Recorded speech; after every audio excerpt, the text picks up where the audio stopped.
Governor Mark Dayton and Congressman Rick Nolan were in the Brainerd Lakes area today, getting a look at the area's hardest hit areas from Sunday's storm.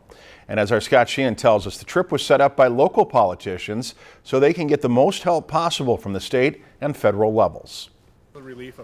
State and federal politicians gathered to tour areas Sunday's storm roared through, and they curbed their political views to help get Minnesota's vacation destination back up and running. Well, when a disaster happens, they're not Democrats or Republicans, we're all Minnesotans.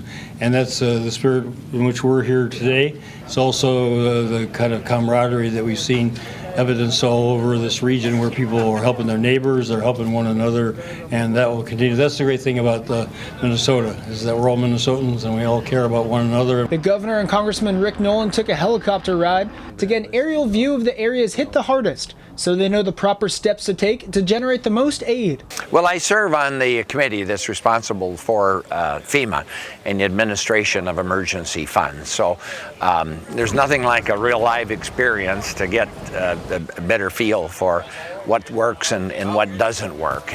Residents affected by Sunday's storm say they were relieved to see Governor Mark Dayton and Congressman Rick Nolan here to assess the damage so their cleanup efforts gets attention both at the state and federal levels. I talked with the governor and several other people on his staff and Congressman Nolan, and they've given me their personal phone numbers, and they're going to follow up some ideas on how we could maybe get rid of some of these trees that we can't remove currently.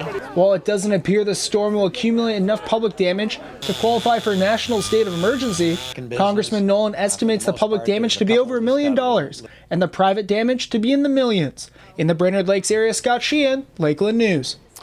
Governor Dayton also stopped at the first responders camp at Timberwood Church in Nisswa to see how the relief efforts are going there. The camp will be open through the weekend for those who need water, ice, or a hot meal.